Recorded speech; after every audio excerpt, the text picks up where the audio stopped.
Ben Earl, how are we doing? Welcome to the space, my friend. How are you this afternoon? Oh, I'm good. Welcome It's back. Saturday. Yeah, welcome. Thank you. Thank you. I'm walking the puppy, smoking a cigar. It's a beautiful day here in Los Angeles. It's it's not too shabby. So, how are you? Nice. What's you Yes, very doing? well. Thank you. Working hard and hardly working. I love it. Having a great time in the Hey, Web3 space. there you go. Good times, good times. Well, I Absolutely. appreciate all the support and all of just the love for this project. Sorry if it's a little windy. Yeah, it's been crazy. This past week was just one of those deadline-filled weeks where I finally just wrapped Daredevil issue 4, turned it into my editors, and I'm like, okay, I can take a breath. I can get ready for jumping into the world of Wriglin, my passion project. Nice. As much as I mean, look, don't get me wrong, I love writing Marvel superheroes, but again, at the end of the day, this is my story. I get to write and do with Wriglin and with Soultype, and I just see the big potential of Soultype as this incredible opportunity to really bring in writers together. Bring writers to a community, a Discord, whatever, digitally.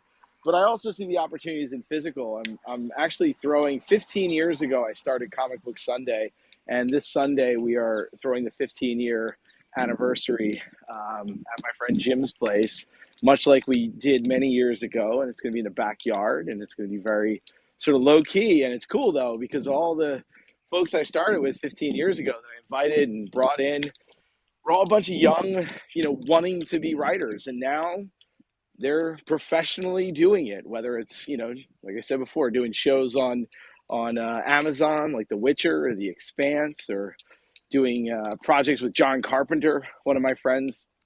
He was a young up and coming writer. Now he works with John Carpenter. Yeah, it's like Nice. You've not been I doing much love. then? Yeah, not much, not much. Doing comic books with John Carpenter. What can you say?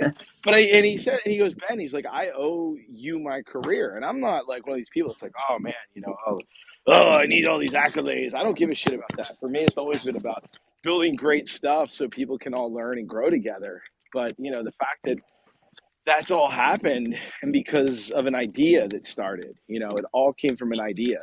And I think that's the key. It's like if you have a good idea and you know how to execute it, and at the same time not only execute it but keep it going. Consistency is such a key.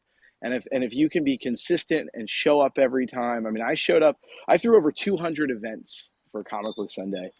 And most of the time it was just me doing it, carrying shit tons of comic books out of the back of my little Honda Civic, you know, schlepping them all over Hollywood and throwing these parties and organizing the venues but I did it every month.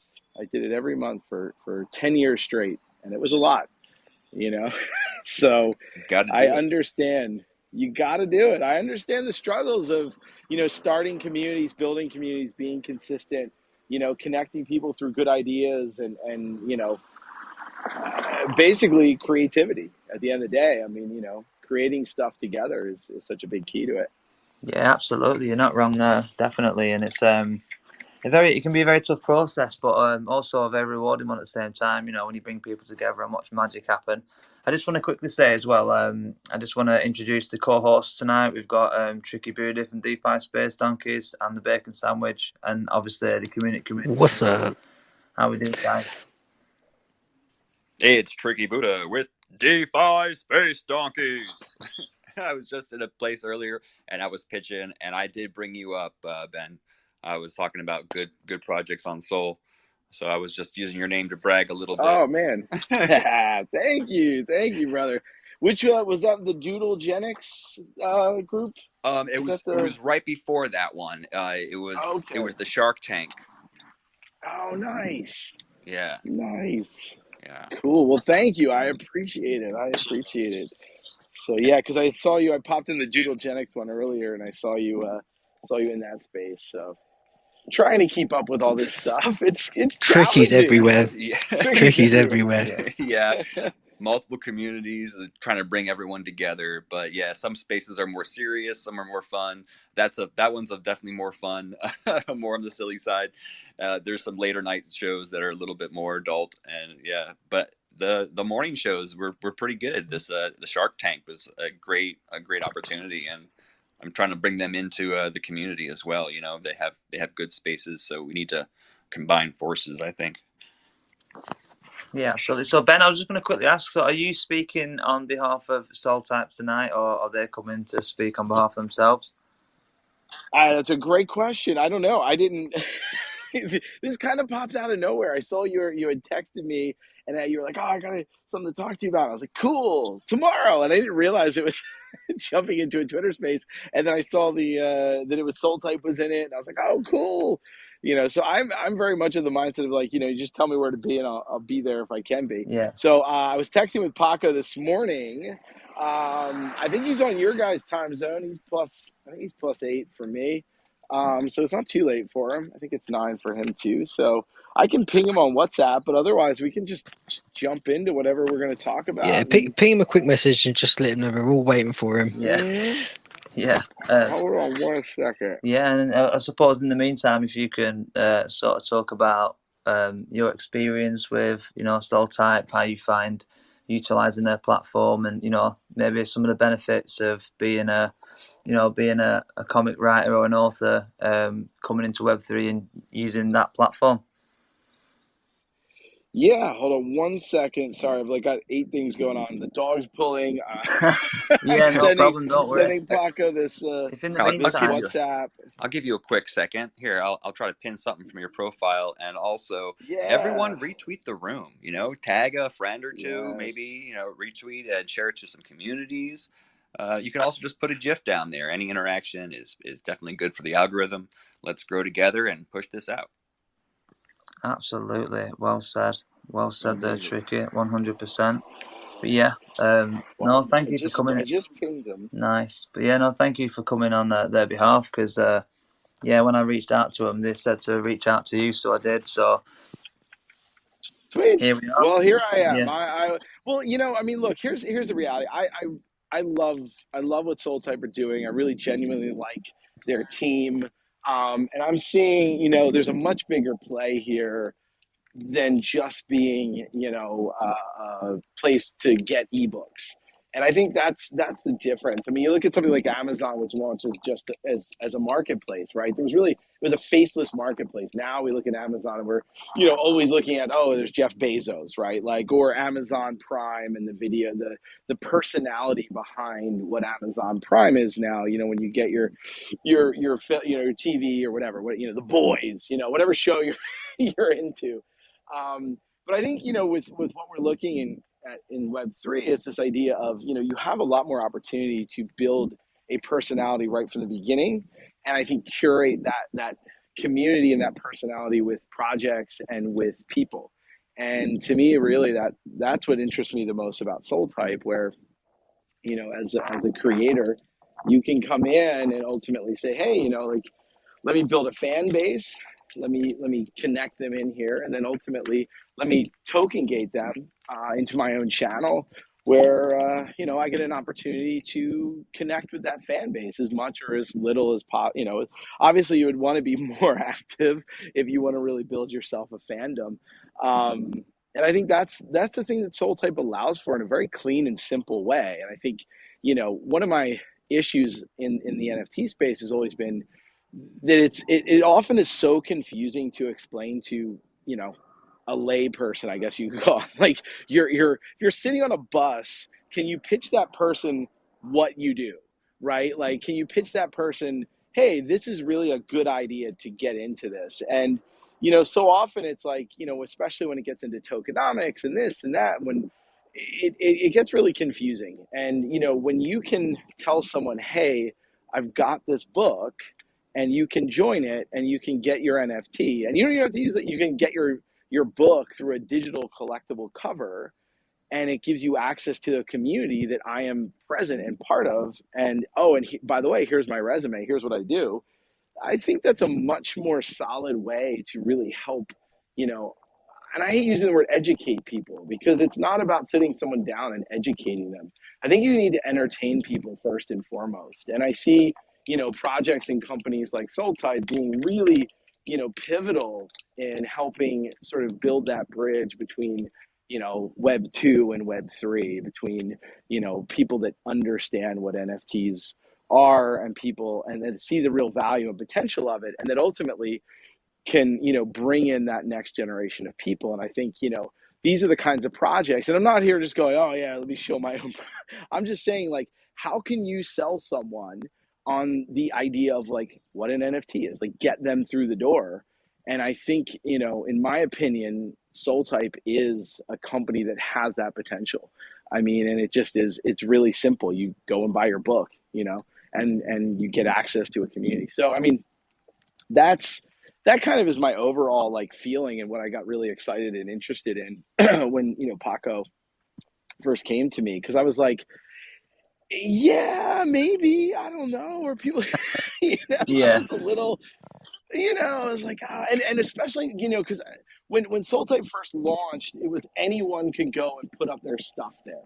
And to me, it was a little confusing. Like, it was just, I was a little lost in it all. And then I had this idea of like, well, maybe, you know what, I'm going to try it out. I'm going to mint a chapter by chapter, and, and see how that goes, just for free, and let people get the chapters. And that was my first thing. And then Paco came back and said, hey, we're doing a pivot and we're just not seeing the same sort of results as we'd like to, which is sort of this everyone and anyone can come, like a media, like Medium or like Substack. Instead, we're going to curate it. And I was like, I get that. That to me makes a lot more sense, because you get to really you get to know the company, you get to know the creators. You're not overwhelmed by like, well, what's good, what's not, because I think, look, in my opinion, even with all of the facts that we have this tech that becomes very democratizing, I think we really need to maintain it's not token gating, but just gating in general. I mean, there's a reason why we need quality control, because if people are just going to be dumping content all over the place, you start getting overwhelmed and it becomes white noise, and you get to a place where you're just like, all right, I don't, the only way I can get behind something is if there's a brand on it, and I trust that brand, like, absolutely. to me, that's the big thing. And, and that's where I come in and go, look, let me use the leverage that I have being a Marvel writer to help Yeah, use that. You trust that brand. All right, cool. Now let's get to trust me. And then you trust me. Hopefully you like the stuff I create and write. And then, hey, come over. Let's play. Let's hang out in this cool sandbox together. I think that to me is the big picture. So I just saw Soultype jumped in. So I hope I rambled enough yeah, no, to cover absolutely. the No, you answered that question perfectly. Thank you. time. But yeah, Soultype, Yeah. welcome to the room. And I just wanted to say a quick welcome to Sarah Main as well. She's one of the music artists on TokenTraxx. Her music is phenomenal. TokenTraxx are going to be coming on tonight at about 10, so I'm looking forward to hearing them talk about themselves and probably you as well. But yeah, Sarah Main is an amazing, skilled artist. I just wanted to quickly throw that in there. And welcome Monkeys, who you jumped into.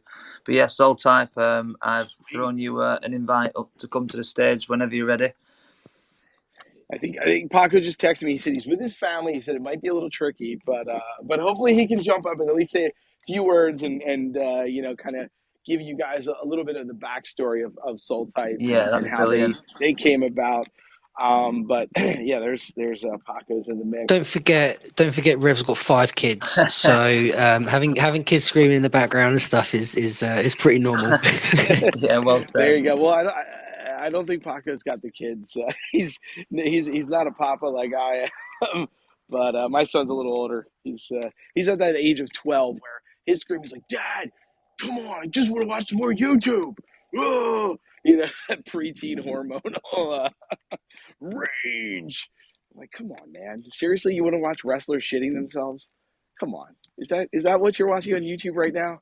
When Andre the Giant took a crap accidentally. Anyway, it's literally what he called me into it after he finished his schoolwork. He's like, Dad, hey, I want to show you something. Yeah. I was like, okay. it was the 10 times wrestlers poop their pants. I was like, dude, this is what you're watching on YouTube? Like, this is Yeah. Yep. educational. Yeah. Let me just check I was those like, settings for you, son. Yeah, I I'd love know, to right? learn. I'd love to learn a bit But more about Paco as well. If there's yeah, anything you can talk to us about Paco. I don't want to speak about him like he's not here. Of course, I know he's with his family. Paco.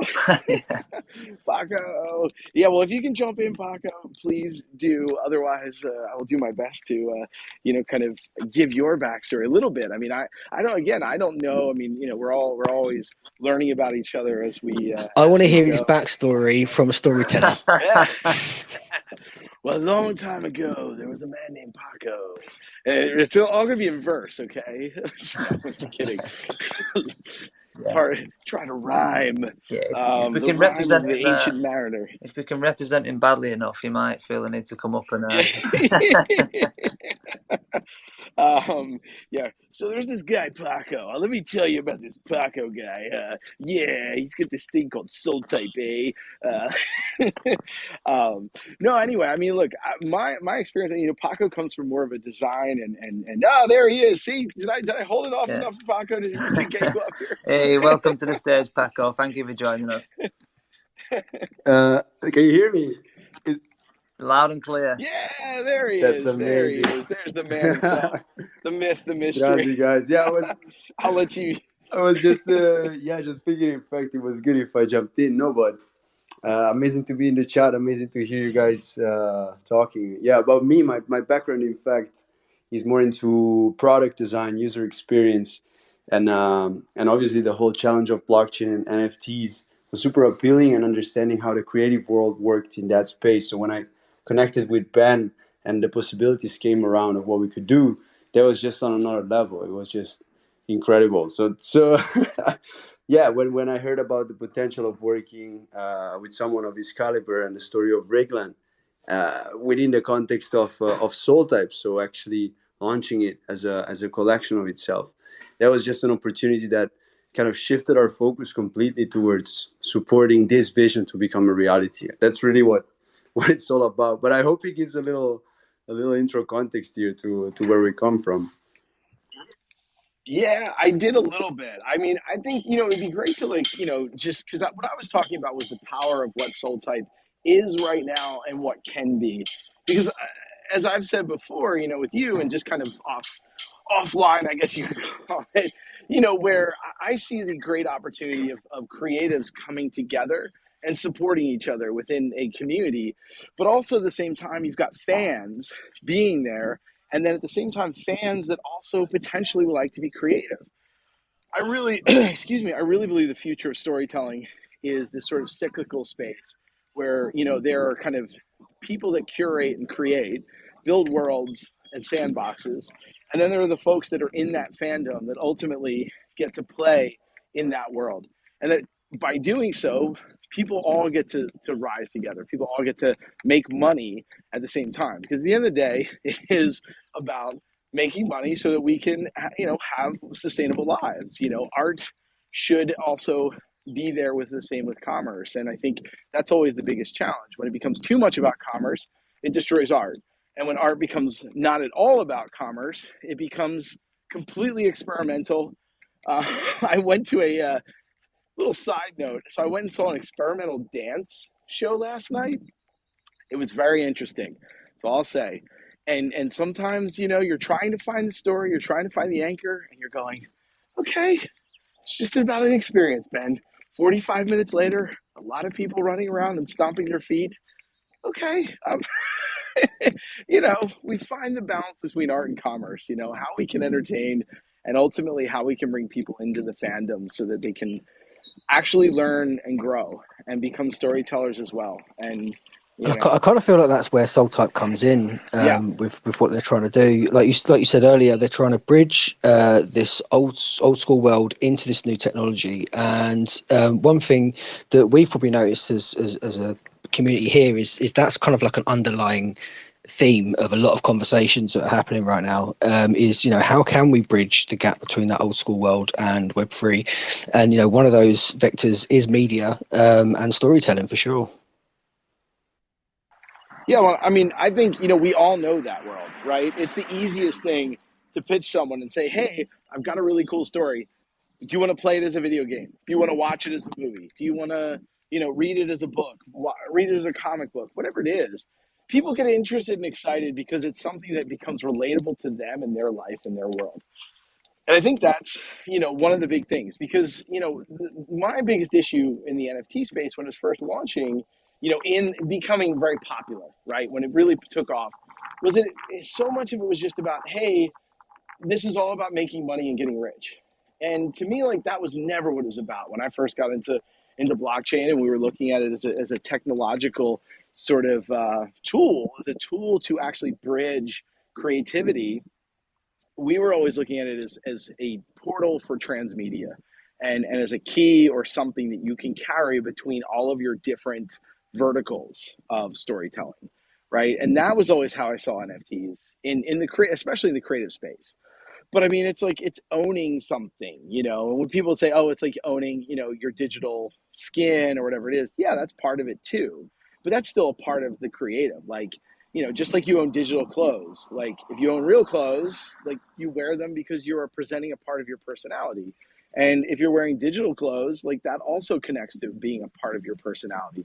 And how do you track that? How do you make that meaningful? You know, and how do you make it even semi-fungible? Maybe there's 100 of those clothes out there, that you can wear and that we're all connected because of that, and I think those are the things. I mean, people want to present themselves in some sort of way of their personality and we want to have meaning in our lives. And I think that's really a big part of it all. And I think, when you can build creative communities, when people, look, I'm going, walking down the street and I see someone wearing, a Marvel shirt and I'm like, oh, you're one of us, like, and that used to be, it was much easier back in the day, when we were all just a bunch of nerds, wearing our Marvel shirts, before the movies came out. And you could easily go, okay, you read comic books, when you're rocking and you couldn't get them at Target back then either, in the late 90s, early 2000s. I mean, if you're rocking a shirt, it was you repping that, same with the band. If I was wearing a Sepultura shirt, people looked and be like, "Oh yeah, that guy's a metalhead. He knows it," and there's the varying levels of that representation that allow us to have a trigger to connect each other and go, "Yeah, you're on the same page as me. You're like into the same shit as me, right?" And then start a conversation and create and connect together. And I think that is where the PFP side of it came in. And I think there was an interesting sort of boom of that, of people saying, "Hey, I'm part of this community. This is who I am, and this is what it represents." And I think we can do it even more deeply now. And I think that's where I see something, where I see Soultype really having that power is people get an opportunity to read a book, and connect to an author. And then ultimately they can rep that author and go, yeah, I believe in that person. I love their stories. I love the worlds they build. And I love the vision that they're looking to put forward into this world and how they see the world and their, and their ideas. I think that to me is the key. That's where the profiles come in, the variant covers, as PFPs. And then at the same time, you're getting a real product for it. Like Paco was saying, it's not something you're waiting for. You're getting a book. Like that to me is like one of the easiest things when you can pitch it to someone and go, you pay this, you get this. Simple as that. Yeah, that's incredible. I've just noticed two OGs join the room, so I just wanted to say a shout out to them. These guys are not absolute OGs in a Web3 space. Musashi, this legend, is the core team at Meta Builders and Metagame and the founder of Moloch Digital, and also Binks as well from Meta Builders as well. So I just wanted to shout those guys out. Thank you for joining. Massive compliment towards that. So appreciate you guys being here. But sorry, Ben. Yeah, no, I absolutely agree. I think it's incredible. I actually had a question for Soultype. So obviously, like you've built this platform for people to use, and you've met people like Ben and stuff like that. What have you kind of like learned from the people that you've met through this process of building Soultype? What have you kind of taken from a lot of the people that you've met there? That's a great question. Like, honestly, as a platform, we started off as an open platform, right? So any writer could come in and create their own NFT collection of ebooks. So it was very open, and it was supposed to facilitate the publishing process for also everybody and every stage of their growing in their popularity and as writers or authors.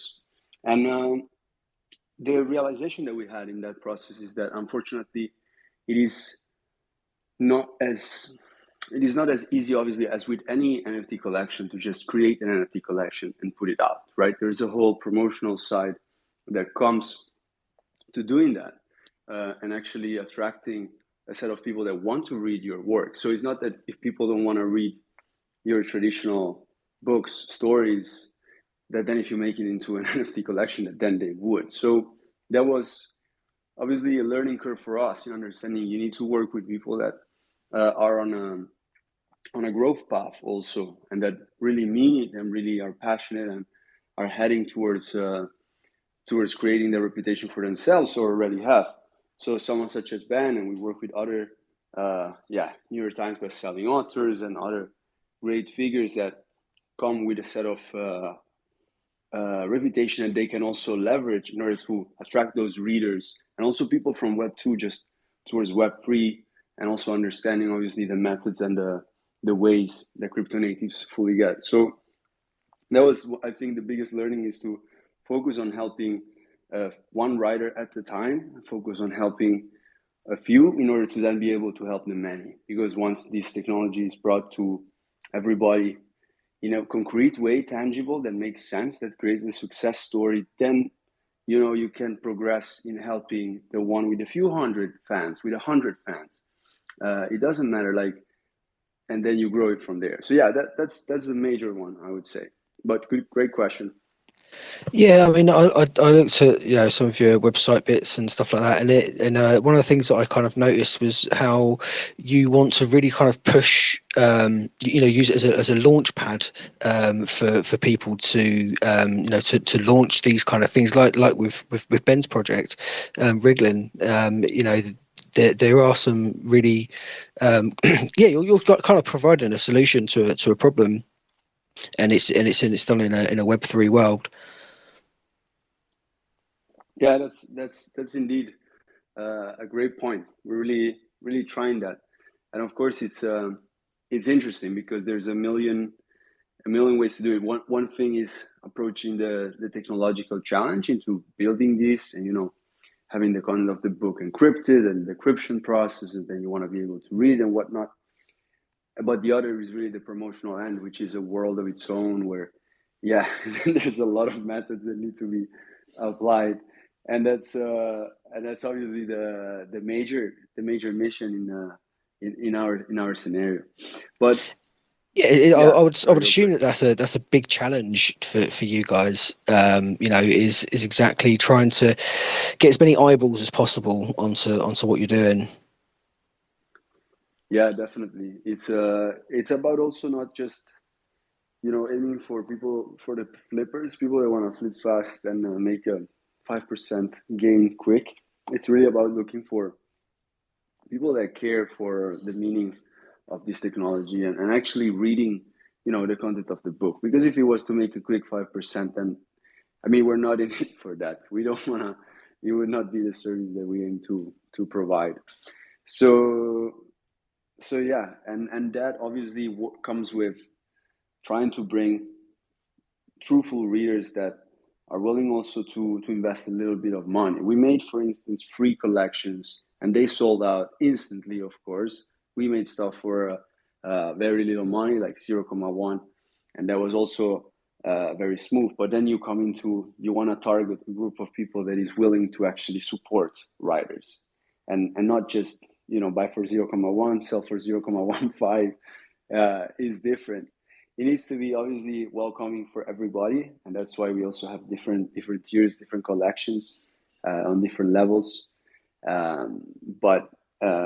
It's really attracting those truthful readers and those communities that care for it, that wanna support a writer, and maybe in fact, as Ben was saying, they want to learn from somebody like Ben that knows in and out the tricks and the what's in the house of an industry that is not that straightforward. Like now, it's been a few years that we've been in it, and I keep learning about it. It's full of challenges to really make it as a writer in this space. So the fact that you get this token gated access to a direct line of communication with someone like Ben or a Joseph Nassis or a John F. Mertz that are on our platform, people that can provide those insights into their story and how you could also influence them and impact their stories.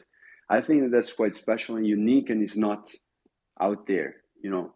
And that's really like a huge part of the innovation, is this connection that you get to create with the creative, the authors, alongside the fact, of course, that you're getting you know, an asset that is that is rare. You know, there's only like 1,000 pieces. You know, we always make this example with, imagine you were to buy the unedited version of Harry Potter, you know, the first version from J.K. Rowling, and you had one of those 1,000 pieces. What would have happened throughout time, you know? And you would have, besides the fact that you get access to that, but then what would it be worth, you know, now in to date?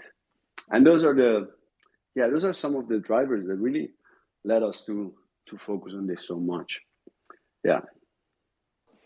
I just want to chime in right there. You know, as you said, Paco. I mean, on two things. One, you know, the fact that you're getting access to professionals in the business, right? Like that's a rare thing.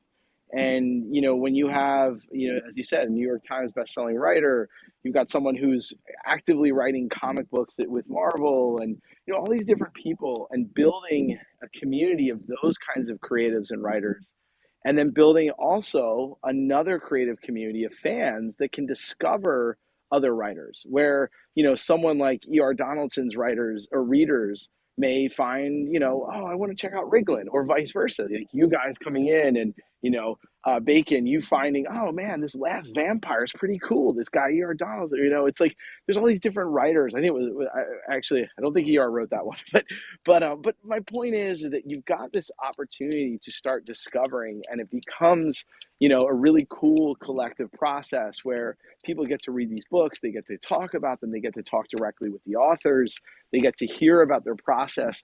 And you know, one of the big things, you know, as someone who is really deep into the tech of it all, especially deep into the AI side of it all, you know, I mean, literally this morning, I did some research using GPT-4 in order to make sure I was like on point on a couple of things that I was doing in Daredevil.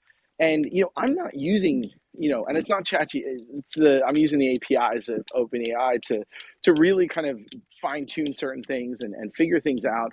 But also at the same time, you know, it's not about using it to write stuff for me. I don't like using AI to write stuff for me. That to me is, it's not inspiring, and that's fine. Like, you know, my son loves to use it. He had, you know, he made the Chat GPT write him a South Park battle of heavy metal proportions, whatever it was. I'm like, that's cool, man. That's fun. It gets your eyes opened up. But for me, what I want to see happen, and what I want to do, and what I want to do in public with this project, is literally use the GPT-4 in order to, you know, research, and in order to better understand even, you know, my own process, and you know, and find things so it makes sense, and make sure that everything is really lining up. Because, you know, look, it's great. I would love to, obviously I want to have an editor, you know, do a real editorial pass on this as well.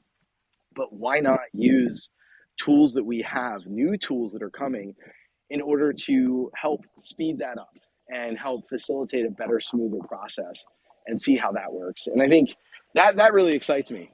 And I think there's so much opportunity there to explore, you know, in a Discord community, around a book that exists, and you can all see it, and you can watch the iterations, and you know, perhaps we mint each chapter as it gets edited, and you've now got the original book, but now you've also got all of the edited chapters that are comparable to, you know, you compare them back to what was the original first draft that I wrote. I think that's pretty cool too. And then all of a sudden now you're expanding the collection. And to me, I'm always thinking about scale. You know, start with an idea, then the idea becomes a story. It's a book, it's a comic, whatever it is, something that is low cost to entry, you know, to bring an idea to life and to market. And then from there, you start scaling up and saying, look, there's opportunities to take these PFPs and turn them into, you know, assets, into avatars, or into Unreal Engine assets that could be in an animation. And then we start building from there. I mean, looking at these different things like Kyber, obviously Midjourney, Runway, the GPTs, all the large language models. There's just so much potential right now to create scalable storytelling that was only imaginable at the level of like Disney and everything. You had to have those studios support you. You had to go to the Yeah, studio with your hat out in hand and that's say, one of the things please. that your project's doing. Yeah. Go on. Sorry, I didn't mean to interrupt. Go on. Yeah, my bad. Yeah, sorry, I lost my train of thought there. Don't worry about it. I love But how no, I mean, you can really bring, your Someone's offering me cake. you can really bring your imagination to life, especially through utilizing the way that you create your stories and your books, but bring it to life in a digital format. I think that's just a really cool way and a new way for you to be able to really bring your imagination in on a whole different level. I think that's amazing. That's what I was going to say as well. It's this re-empowerment of artists to take control of their stuff or keep control of their stuff, because in that kind of big media environment, everyone's looking to like get their cut.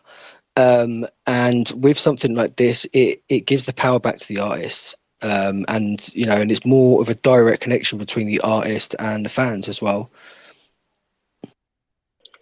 I couldn't agree more. I mean, I think that's why music, and I know you mentioned earlier there's someone, in the room right now with music, and that's a big part of my life too. I mean, my creative partner Taboo, Black Eyed Peas, I mean, that was actually what pulled me back into tech was, hanging out with Will and, getting into the whole world of Black Eyed Peas when we did our Masters of the Sun project. And I just saw this incredible potential to bring storytelling to an entirely new level using technology and making it much more immersive. But at the same time, I mean, Will's Will. Will's got the deep pockets to make that all and own it all himself, which is what he did. And now as we're seeing the tech become more accessible and become more democratized, we're able to, be more creative and be able to push that creativity. And music is another really great format where it's like, yeah, if you're launching, a song and you do it as NFTs, but without calling, it's like, it's not about the NFT side of it. It's about owning that record, I mean, I would love, like, if Tool Tool's one of my favorite bands. If Tool did like an NFT collection with all of their songs and every one of their songs was connected to some sort of visual Alex Gray experience that you could also then have as an AR component and a three-dimensional collectible that you could connect and create your own world. I mean, that would be incredible. And that's there. It's like, that would be, if it came from Tool, and that's always the big thing. It's like record labels and studios, they always are the ones holding our destinies in their hands. And look, to be honest, I don't know if you guys keep up with what's happening in Hollywood right now, but next week on Tuesday, there's potentially a writer's strike. I got an email. I've got a TV series right now about to go in development. We just closed the deal on our writer. And I get an email from our team going, hey, so good news, bad news. We closed the deal on our writer. Bad news is there might be a writer's strike on Tuesday. So we need to have a quick, powwow on Monday. We got to get everybody together and do this meeting. And it's like, oh, man, like, why is there a writer's strike? Well, there's a writer's strike happening again because of new technology and because of what happened with streaming services back in 2007, 2008, because those deals that were negotiated were not really in the favor. And all of a sudden now you've got writers getting completely screwed. It's unsustainable for writers to even live and work in Hollywood anymore, creatives to live and work in Hollywood anymore. I mean, there will be an evolution. There first will be a revolution of some sort, and then there will have to be an evolution because I don't see the studios budging, and I don't know.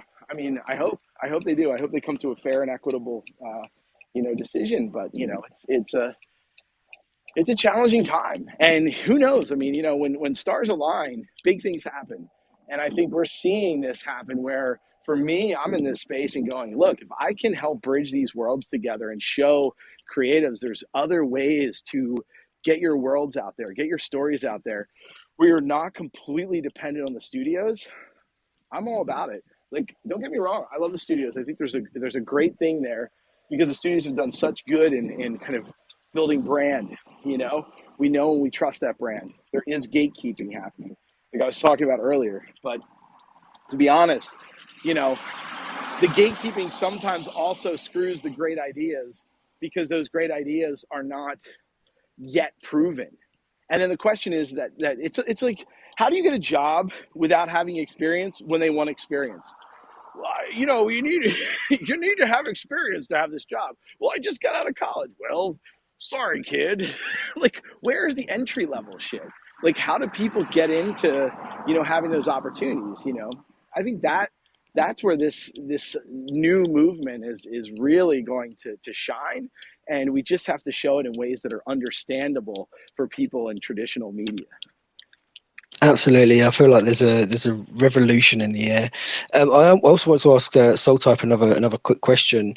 Obviously, having your project on Solana and all the stuff that happened around that, how do you think that's kind of affected your plans going forward? Because on the one side, there's people saying, "Oh, Solana's dead," and blah blah blah blah. But I've always said, even since the crash, that Solana still functions as a blockchain.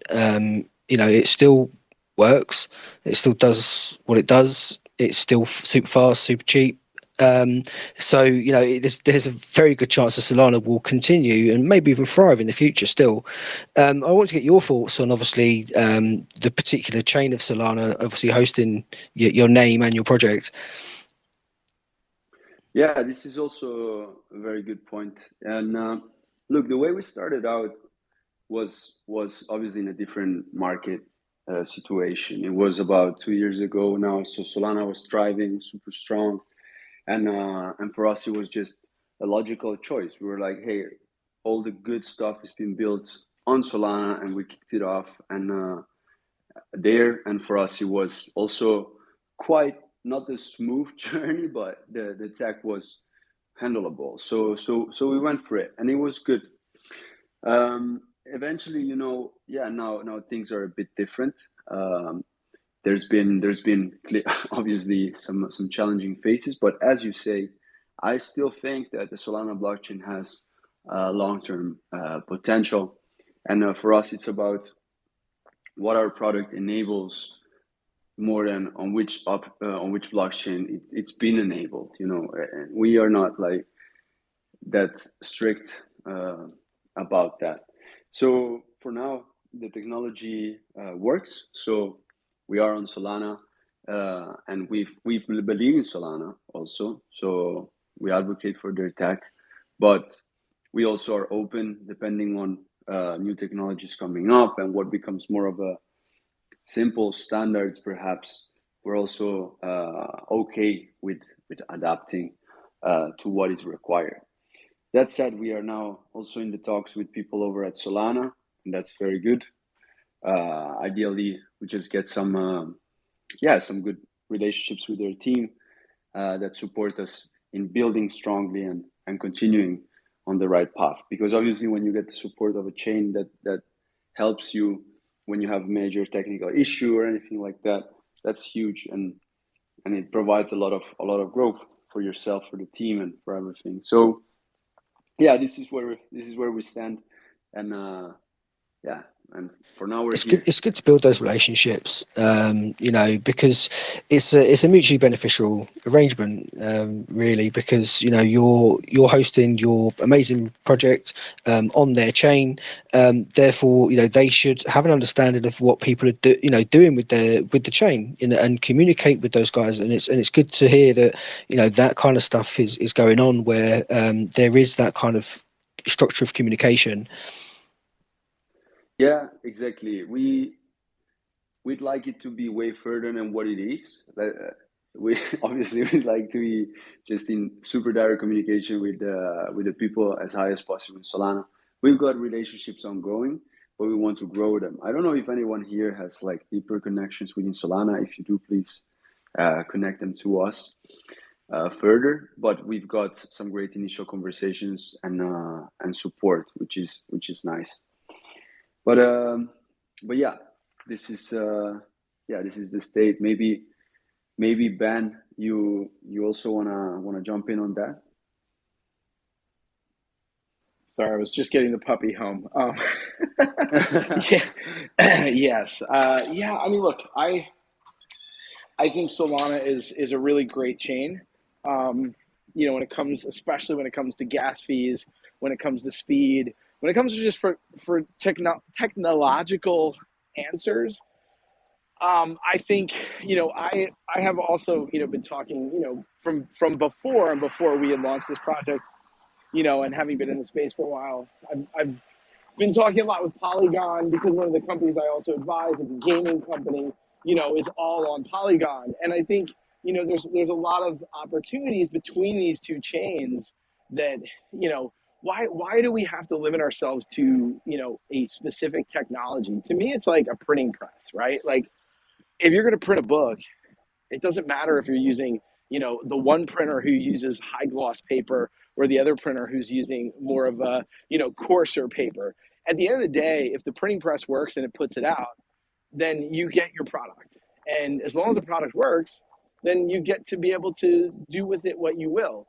I think we're still in such an early stage of everything that, you know, unfortunately, we are, you know, we are already under the hood. But there are companies, you know, like Crossmint that allow for, you know, fiat and multi-chain. I mean, Phantom Wallet just came out with, you know, a multi-chain. So, you know, you don't have to, you can mint on Phantom and you can have it connecting to your MetaMask and you know, Ethereum and Polygon, you know, Matic and everything. So, I mean, my hope is that we get to a point where we're never talking about the tech, unless where you're in the back seat as you know, you're under the hood as devs, and you're talking about the tech. But it's not like every time you go to a website, you're talking about how the tech works. You know, that to me is it was the early ages of the internet when, you know, you had flash players and all that stuff, and then everything became integrated.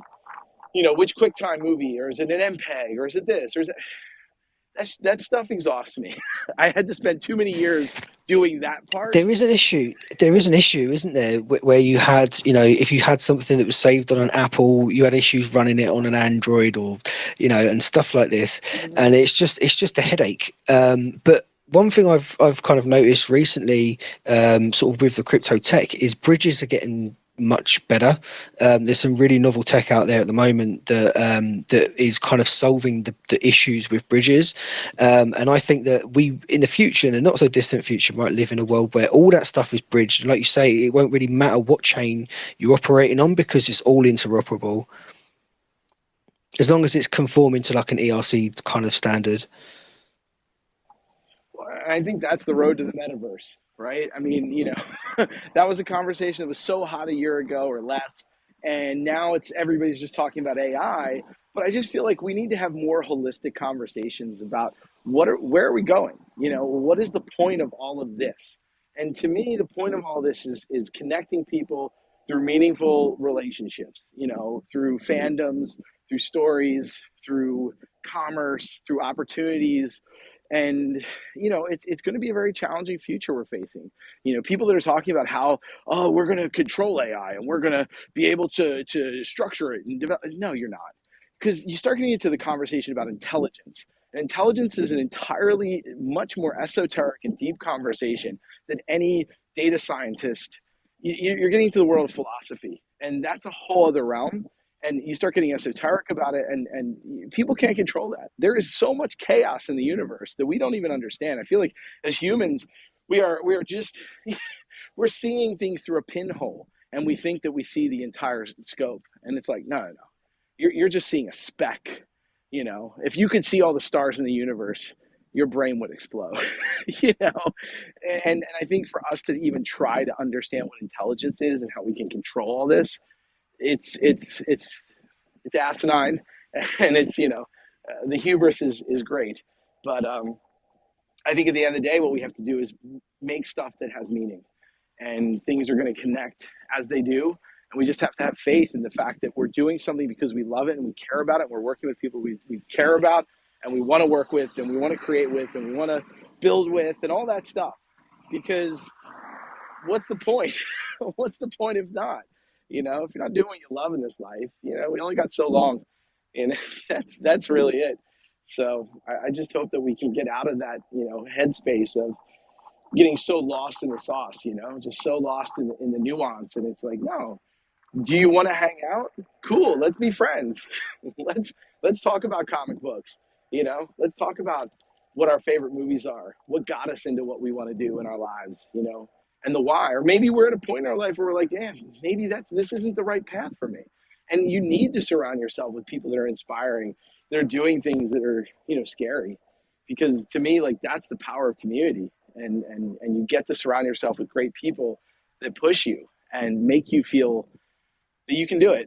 And I think that's really where this tech, social media should not be about just getting likes and the virality of it all. It should be really about society. Yeah, no, you're absolutely right there. I just want to quickly say, Tommy D will be with you in about 6 minutes. So I appreciate your patience there, buddy. I just wanted to say a quick shout out as well to One Game Initiative. And thank you also for adding the plus. They're a sustainable, decentralized game ecosystem, which I think is really cool. But just wanted to say as well that Binks is also the founder of Third Planet Studio, which I just think is really epic. But yeah, in regards to AI, I think you're absolutely right, and it's a case of people understanding the benefits of how you can utilize it and looking at it as more of a tool that can work in your favor rather than something that's just going to take over an industry. So yeah, you've got a good point with that. It's a very deep, long conversation. I mean, those are conversations that are, they're ongoing.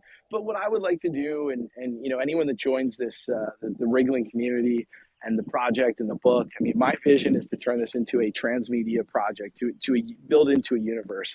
I mean, it's a story about stories, and that's my goal. And I want to use the new tech and explore with it, and and learn from other people, get other people like you've done with the community of communities. I mean, it's like bringing people together from all sorts of different backgrounds, skill sets, thought processes, and learning from each other, and ultimately doing things that studios can't do these days because there's so much, politicking and so much, bullshit and walled gardens and garbage that ultimately designs decisions that, more often than not, we just get the same old crap over and over and over again. And we need to evolve the myths. Yeah, I mean that's why we don't host like a shill space where everyone gets 3 minutes to shill their project. What we do here is a much longer form of content where we can actually have a conversation and a discussion and talk about people's projects and their ideas and stuff like that. And I kind of feel like it's far more valuable doing what we do than a lot of these very quick shill spaces where it's you can't really start a conversation. It's just impossible. I appreciate it, guys. I know, time is running low, and Tommy D's here in the mix, and I'm just glad that me and Paco could get into this, and really always appreciate the time and the space, and just the ability to have these real conversations about the stuff that matters and the stuff that matters to us too. Go ahead, Tricky. Hey, I just wanted to say it's been great having you in the space. I love talking to you always. It's just a great breath of fresh air.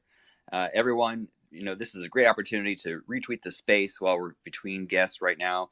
And I just like to say real quick shout out to MetaBuilders. MetaBuilders have been here since before NFTs. They've got all the devs you need to accomplish whatever goal you need. Make sure you reach out to MetaBuilders and give them a follow. If you have any questions, feel free to ask. And let's work together. That's what it's all about in Web3, right?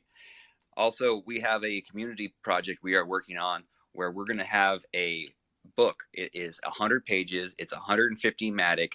You need to get in this book if you have a project. This is probably one of the best marketing opportunities. We're going to do 10 volumes. They're only going to get more expensive and get better coverage. So get in now while it's early. Go ahead and click on that revolution. Check out his pin post. You can get in there on the Twitter forum if you're a project. You can see it. There's other links there to the quest chains and more information about the book. Follow along. We are the place to be.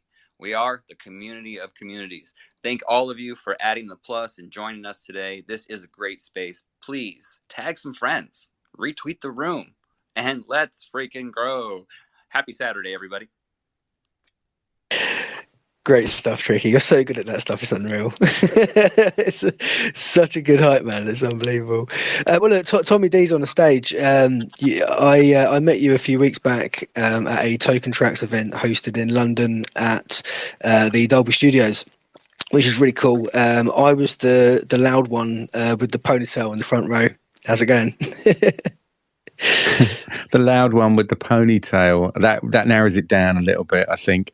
It's great, man. Thank you for inviting me to come onto the space. It's been wicked. Sorry I was late. I was driving back from the West Country in the UK, so but I'm here now.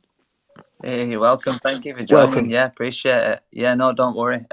We always feature 2 guests anyway, so it works out perfect. And just want to quickly say as well, yeah, Soultype and Ben Earl, the Marvel comic writer, thank you guys for coming on tonight. We really appreciate it. Really appreciate your time. Great guests. And Of course. yeah, anytime. We love being here. We love talking about this. And again, like you said, it's not about shilling, it's about these conversations. So I love having these kinds of conversations and meeting like minds. And Tommy D, great to meet, man. Yeah, my brother, great to meet you too. I'm so sorry I missed your space, but I've just followed you, so let's DM and chat on the other side. I think it'll be best. Sounds perfect. Well, I'm gonna leave. I'm gonna stick around, but I'm gonna still smoking my cigar, walking around the neighborhood. But I'm gonna stay here and listen and tune in. So awesome. What cigar are you smoking? A Padron. You know the Padron? Ooh, yeah. I spent a little bit of time in Cuba, and yeah, I'm not a smoker myself, but I did indulge while you have to when you're in Cuba. I mean, come on, when in Rome, when in Rome, exactly. So it was. I got a bit of a taste for it. I have to say, I got a bit of a taste for it. Well, hopefully we can meet in real life and share some cigars. Hopefully we all can meet in real life. Have a big old Wriglin party one day. Let's or whatever party. I don't know. It'd be great. I tell you what, I'm doing. You should come to this actually if you get an opportunity. I'm just in discussion with Blockdown Festival in the Algarve in July, 10th to the 12th. They did a fantastic festival. Yeah, they did a really good festival last year in Croatia. What they do is they do a sort of festival stroke conference. So it's a bit conferencey, but it's a bit festival-y as well. So, and it's really good. It's just like. It's more concentrated. You're in a kind of, in this particular one, you're in an actual like holiday resort. So there's like people DJing and they've got, I'm being brought in to do all the kind of live music stuff. So TokenTraxx is going to have a stage there for the 3 days with loads of different artists playing and things like that. So come down to that if you get a chance to. I'm not quite sure where you're based, but if you can get over to the Algarve and stay there because they like crypto people there. I'm in Los Angeles, so it's a little. Where's the Algarve? Is that Portugal? In Europe. Yeah, southern Portugal is beautiful, man. Yeah, it's very nice. All right, July's a tough month because it's Comic-Con. So that's always a challenge trying to structure schedules of. Oh yeah, that's insane. But, I've been to Comic-Con. It's just so insane. It's absolutely brilliant.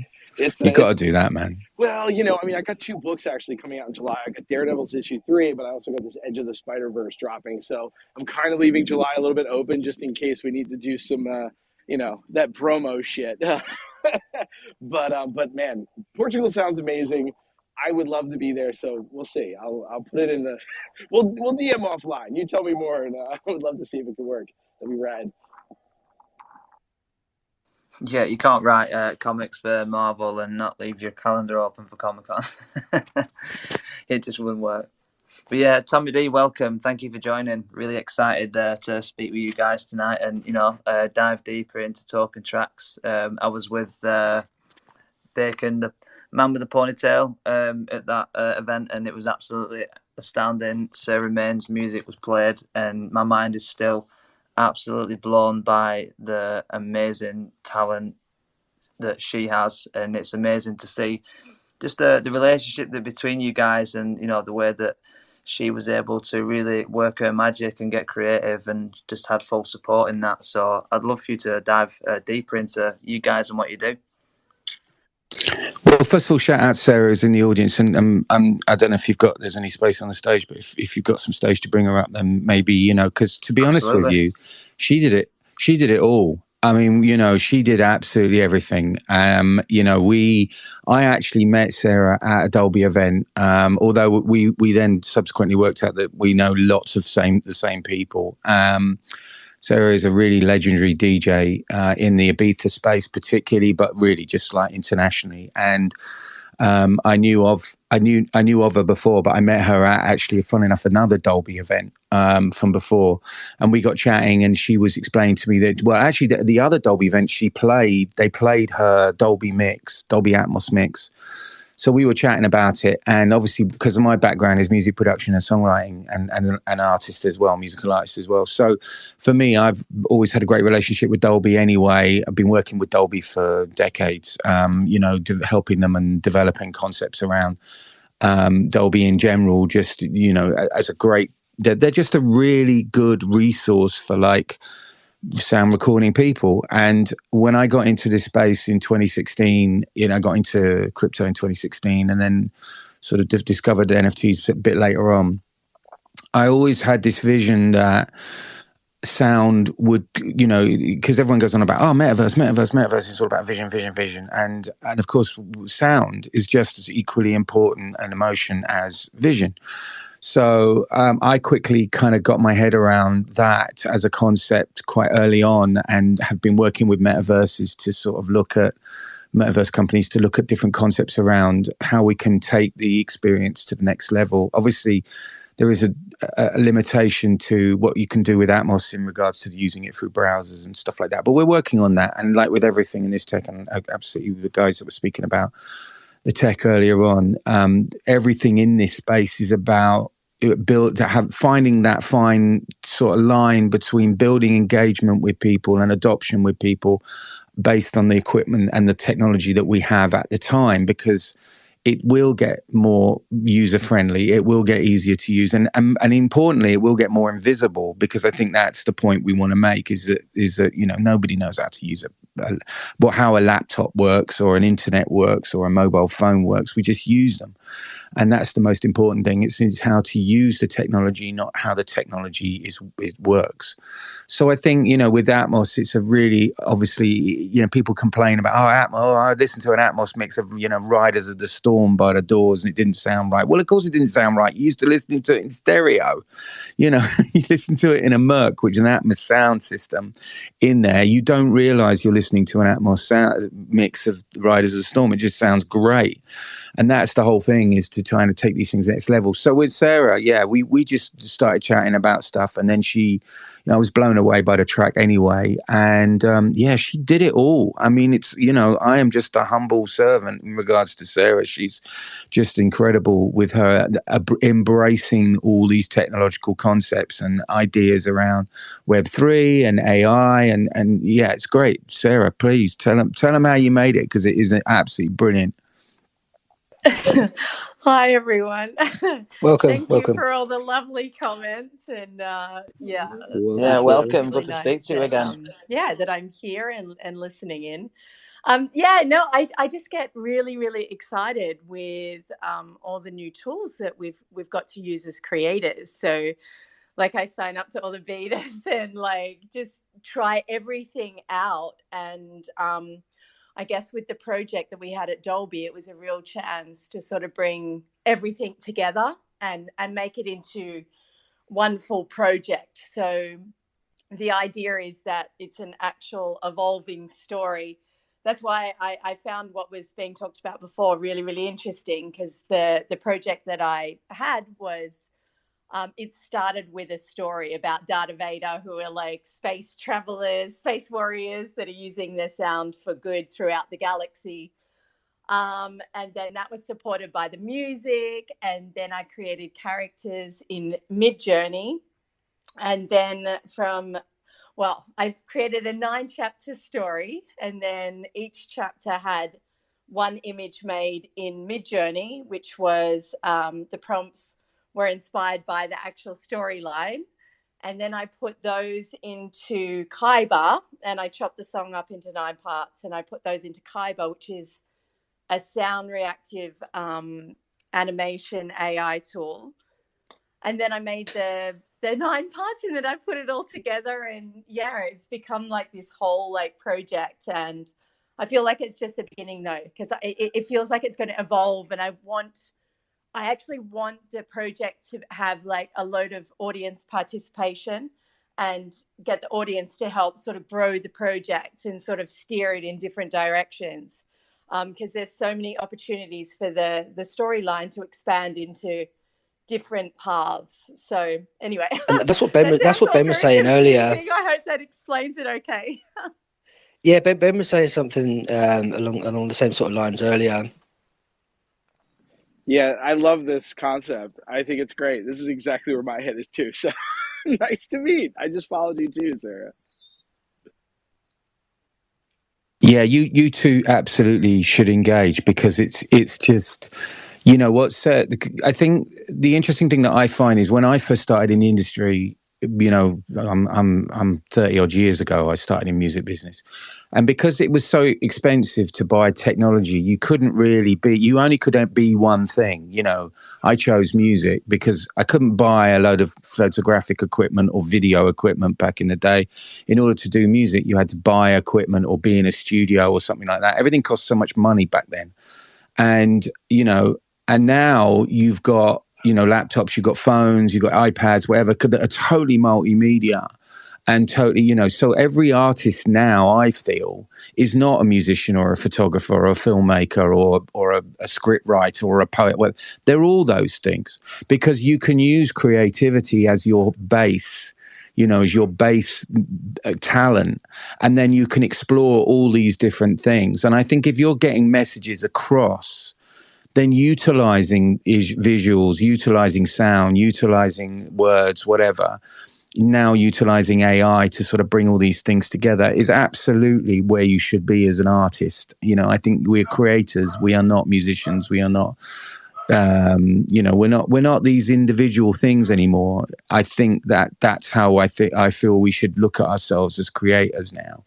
Yeah, me and Rev, we met on TikTok. And on TikTok, there are, you know, bedroom artists. You know, there is some real talent in their bedroom, creating stuff, creating music and stuff like that. And it gives people a way to sort of share their passion with other people, where those kind of platforms never really existed before.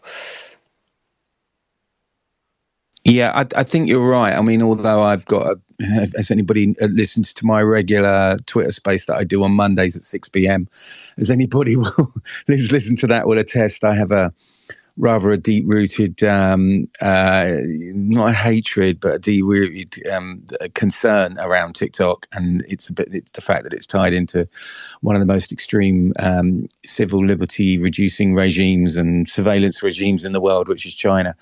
You're absolutely right. You're absolutely right. But it does provide a tool. But then so is, you know, I mean, hey, you know, the three of the top five apps downloaded in the world are owned by Meta.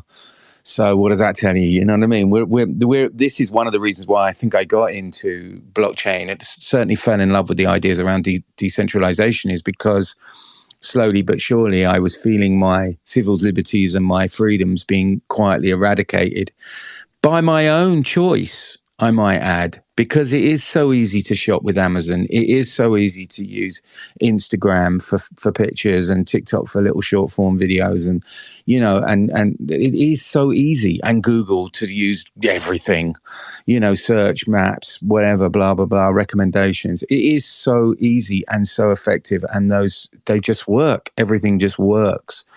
And look, you're definitely in the right place, because I think, you know, the majority of the room here has that same kind of mentality, that we can see our civil liberties being taken away from us, and we can see this crypto technology as a way out of that broken system that we all participate in.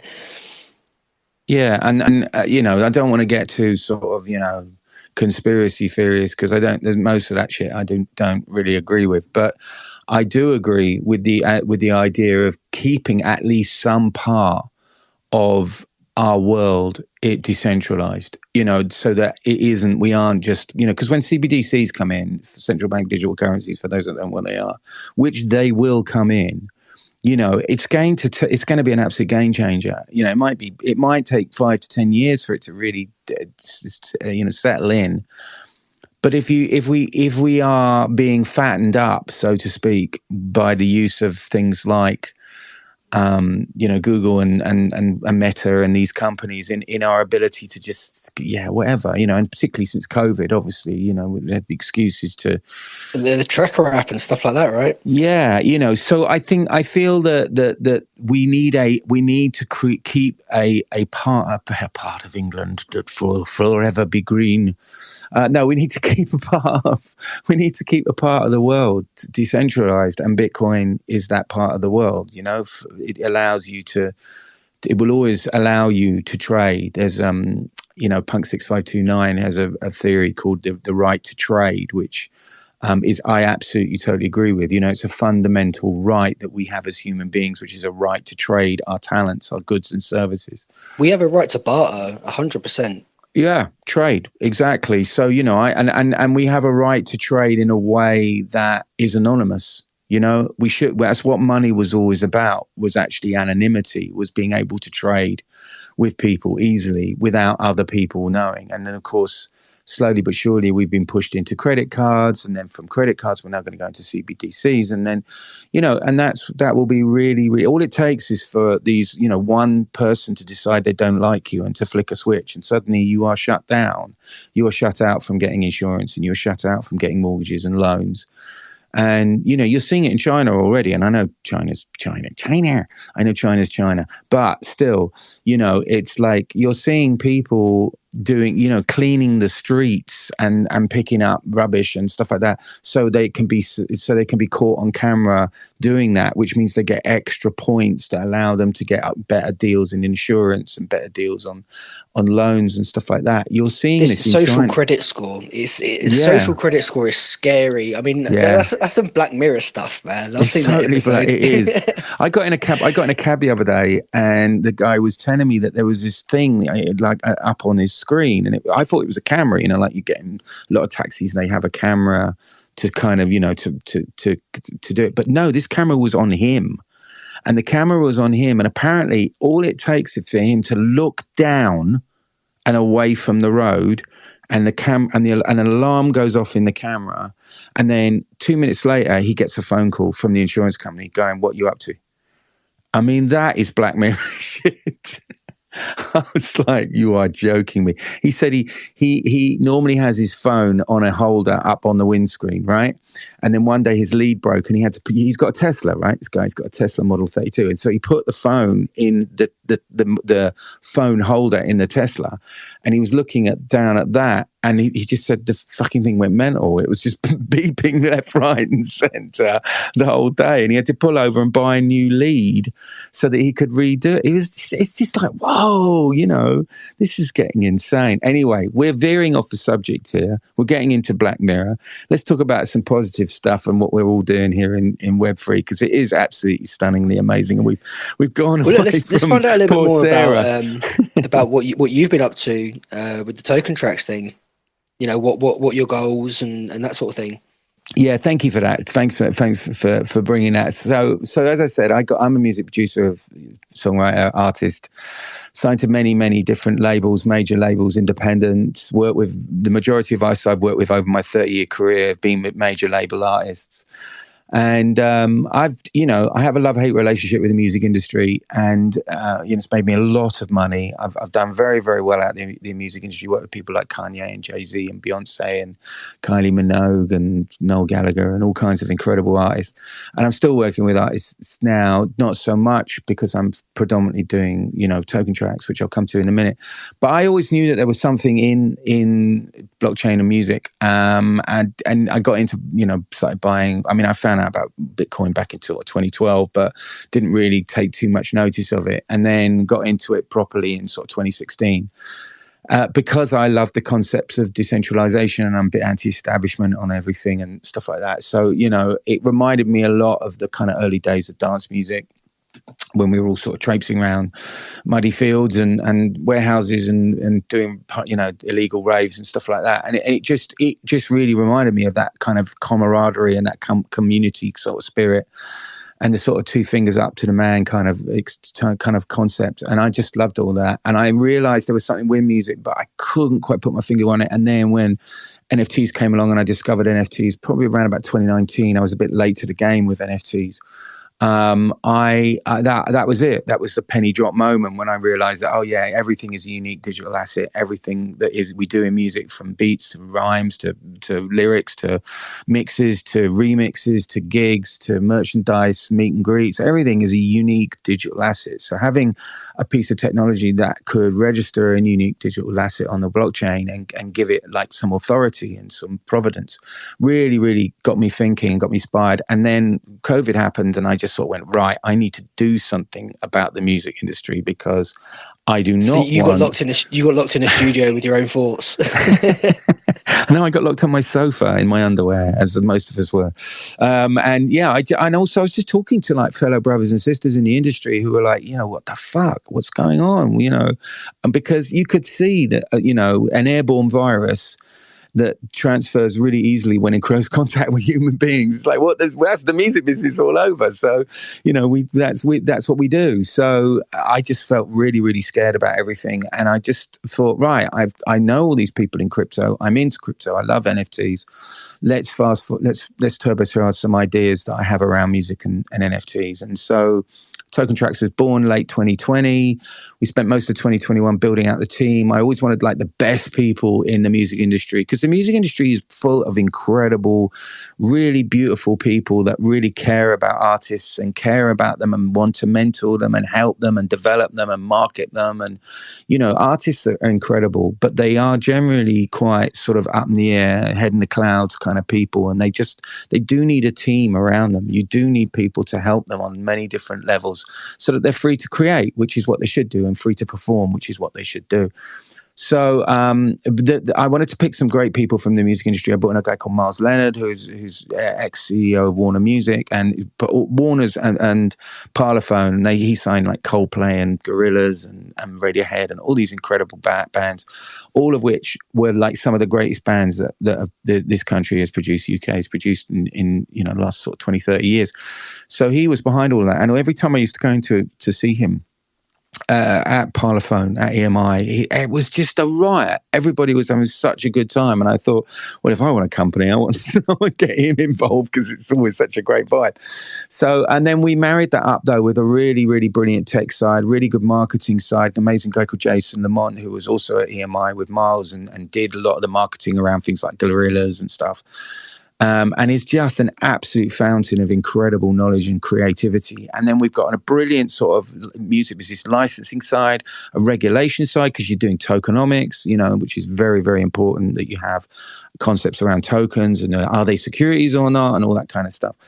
And then, just a great marketing side and a great company. And we spent most of 2022.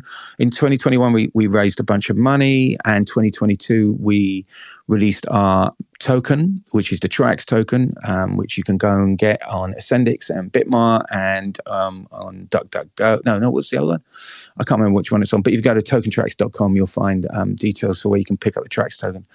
And then we also launched our own marketplace as well. But the marketplace for me was never like the main feature, because the marketplace was more a case of like what I really got off on as a creative person myself was the creativity around Web3 technology. I love this kind of concept of scarcity and rarities, things like PFP projects and generative music and art and all these kind of things that are coming through, and now AI. It's just, I find this so exciting. And I think blockchain is right at the heart of all of this kind of stuff. I mean, if you've got millions and millions of tracks, I think it's 100,000 tracks a day going up on Spotify, you are going to need a provenance system to ensure what is what and who is who. And so, blockchain is absolutely the heart of this, and what I believe is a great way of working with AI to counter, fakes and to counter and to prove provenance. So we built TokenTraxx to be a sort of more of a 360 approach to how music and Web3 works together. So we have irons in lots of different fires around things like watermarking and then royalties, on-chain royalties. The marketplace is a place where we invite artists to come on and do all kinds of stuff, whether they're newbies and they're just coming on and, you know, maybe just do an addition of like 10 or something just to get themselves up and running and get some collectors on the, you know, on the count, and then all the way through to really interesting, diverse concepts like Sarah's project. We've got amazing mentoring project that we did with Kwame, who's a really big music producer, manager over here. So you can actually buy Kwame's time. You can utilize how many NFTs you buy. We're doing a passport kind of concept where, you know, you buy a passport and then you get everything you do with that artist. It's like a stamp on the passport. The more stamps you get, the more things you get for that artist. But the main thing all of this is what we call Trax Studio. So we launched Trax Studio back in the summer of last year. It's coming up to a year. We're just about to actually drop the first ones, but we wanted to. I'm you know, you mentioned the word walled gardens.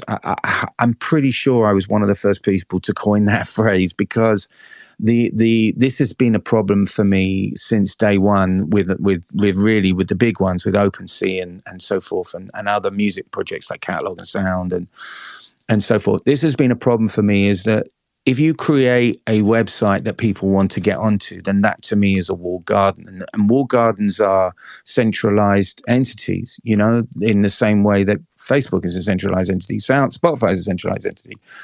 I think that the real Web3 ethos is decentralization. What does decentralization mean? It means that everybody should have the freedom to do what they want. Everyone should own their own smart contracts. They should own their own communities as a consequence. We have a saying in TokenTraxx, it's not your smart contract, not your community.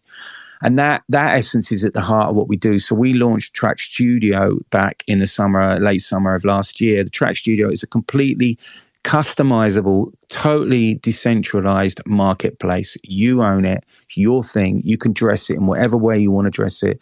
We work with Ethereum, Polygon, and Zilliqa. We do 1155, 721s. We're working with Reveal and OX splits for smart contracts.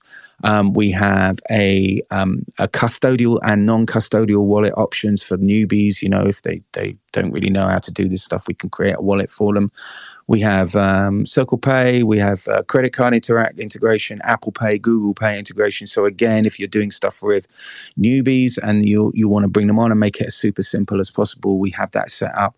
We're building out a whole gated area, like a Discord gated area, so you can use your tokens to unlock gated performances or chat or any of that kind of stuff, pretty much just like Discord. And we're adding new features every day and every week. We want the Trax Studio to be a million different networked together Trax Studios that all talk to each other in their own way. That means allows artists and creators and labels and publishing companies and whatever to all talk to each other in a really, really kind of conducive way, but keeping it decentralized, keeping everyone owning their own thing and controlling their own thing, building out their own communities, their own scenes, bringing on artists themselves, as well as putting their own stuff out there. We've got about 35 of these in production at the moment. We've just launched the first one with Open Lab, which is an incredible radio station that we partnered with back at about a year and a bit ago, and we did a drop with them last year, a couple of drops for them last year. They are an amazing radio station based out of Ibiza, which is one of the best, I think, curated music and art kind of setups there is. Go and check them out. You can download the app from the App Store, called Open Lab. It's absolutely great, and we're just about to drop the first Trax Studio. Everybody from NFT artists, some of which I'm sure you all know, all the way through to publishing companies. We're working with 2 different venues, very big venues, 2 different music charities. Navak, who just dropped a really cool project with I've forgotten her name, the artist that they have. Go and check out Navak. They're an amazing music charity. We've got another music charity that we're working with a project called My Sahel, which looks after and supports artists from some of the poorest areas in the world in sub-Saharan Africa. It's just an amazing, amazing project, and I'm so super proud of the TokenTraxx team for pulling this together. We believe the Trax Studio is the future. We believe the concept of decentralization is the future. Everyone having their own and being their own OpenSea or their own sound. And we love the fact that the Trax Studio, I mean, we've sunk best part of $5 million into developing the Trax Studio. So unless anybody's got spare $5 million knocking around, please come and talk to us. But that's the concept of the Track Studio. So I'm really happy to ask any questions about that. That's amazing. It sounds like you guys have been very busy. There is actually a couple of questions in the comments below. So I'll ask them to you one at a time if that's all right. This is from Crypto Never Sleeps. He's one of the great guys from the crypto community. His first question is TokenTraxx fully launched, and then in brackets mainnet integrated using APIs? TokenTraxx has had a marketplace in place for over a year now, year and 3 months. I think it was February last year. I think we launched it. It's fine. It's great. It works. We sell NFTs, and we got a great community that we're building. And it's getting really, really more vibrant every day. We've got a fantastic membership scheme associated with the Traxx token, which is a silver, gold, platinum membership with really good staking opportunities. But also great opportunities if you're a music artist. We've got perks on things like Waves and Ableton, all kinds of stuff, Logic. And we're building out that perks concept more and more. We're going to do oh no, I can't say that. Can't say that. But yeah, we're fully functioning.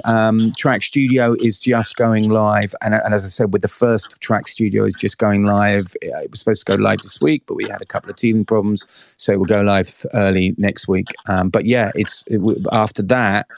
It's like with tech, the first one takes 3 months to build. The second one takes 3 weeks to build. The third one takes 3 days to build. And the fourth one takes 3 hours to build. And, before you know it, the whole thing's fully automated. So that's where we're heading. We hope to have a fully automated basic Track Studio available to people within, I think, about the next month and a half, maybe 2 months. Yeah, that's incredible. He also asked, is the Track software in Studio open source? Well, it's open source in the sense that anybody can use it. But at the moment, we have to obviously implement it because we haven't got that to that point where it's fully customizable and fully, that anybody can just press a button and then use it. So. That is our plan. Our plan is to go towards making it open source. Brilliant. And his last question was, who is auditing the smart contracts?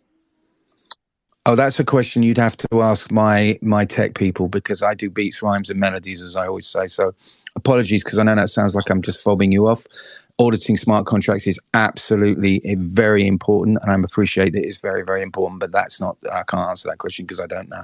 Yeah, no, that's fair enough and totally understandable. No, but it sounds like, you guys are really building this around being decentralized, which is awesome because, we're a huge fan of that. That's why we love Meta Builders. These guys have got a fully decentralized, trustless ecosystem, which we are really excited about because, these guys are an amazing part of the community and, probably share the same values as you guys on that front. But I was just looking to ask you some questions about your career as well, and and a bit more about what led you into this path, because you're a multi-platinum award-winning music producer, songwriter, artist, DJ, with around 5 billion streams, which is just absolutely remarkable, by the way. Yeah, I wish my bank balance reflected it, but this is one of the reasons why I'm in Web3, and one of the reasons why I spend most of my time here now is because you look at that and you go, well, if I'm doing this well and I know what I'm earning, I feel really sorry for the majority. And actually, funny enough, I often co-produce with younger producers these days because I just don't really have the time to do things properly myself, full on myself. And I get chatting with them, and you'd be amazed how little money gets made by the backroom people in the music industry compared to, everything else, everyone else. It's quite insane. But also, some of the statistics that go around streaming are really quite scary. It's like, for example, in any given week, 9 of the top 10 selling singles globally, are on major labels. So, if you want, and the majors take, I think it's something like 0.7% of the artists on Spotify take 90% of all the revenues.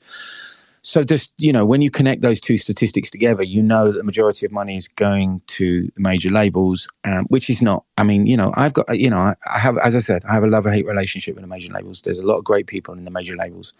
Our goal is not necessarily to kill the major labels. It's to just get them to be more fair and to get the industry to be fairer in general, because I think actually music is grossly undervalued. You know, it's particularly when you look at other industries. You look at TV and film, you know, well, for example, so music industry is worth about $28 billion a year, right? TV and film's worth about $100 billion a year, gaming worth about $300 billion a year. And yet, you know, you think about how important music is to us, you know, and how integral it is to society, where you walk around, you know, into shops, into restaurants, into bars, into clubs, whatever, and there's music playing. You watch a film and there's music always behind it. You know, TV programs, everything. Music is such an important part of our lives. And yet, you know, it's devalued. And so what we believe over at TokenTraxx is that if we can take a percentage, the small percentage of people that right now are really engaged with artists and have been always engaged with artists, you know, from day one, we've always gone out there and played gigs. We've always got a fan base of people that we can draw upon. And the irony is that fan base, although it may only be about 3 to 5%, maybe even less of the overall amount of maybe streams that you've got, that fan base generates about 60% of your actual income. So our plan, our thinking is, if we can get and make that 3 and 5% even more appealing and more exciting, then it starts to, you know, then those people will start to generate more revenue as a consequence. But also you then get the sort of the next 5% after that, who maybe have seen you maybe more than once, but, you know, don't buy the t-shirt and don't, you know, follow you and don't wait outside the hotel on the chance that you might get a, you know, an autograph or something like that. But they are there, they want to engage and they're looking for a reason to engage. Well, then utilizing sort of tokenized economies and utilizing reward schemes and that kind of concept, which is what we're building out through TokenTraxx. That's the thing that I believe you do. You start doing that, you start potentially doubling the music business overnight. Yeah, and that's incredible. And how do you think that the rest of the industry's approach is going to be towards this? Do you think they're going to be quite resistant with the fact that, you know, the major labels make most of the funds? Do you think, you know, that obviously artists are probably going to find that more appealing, that they're going to benefit substantially more and have more rights and sovereignty over their own music?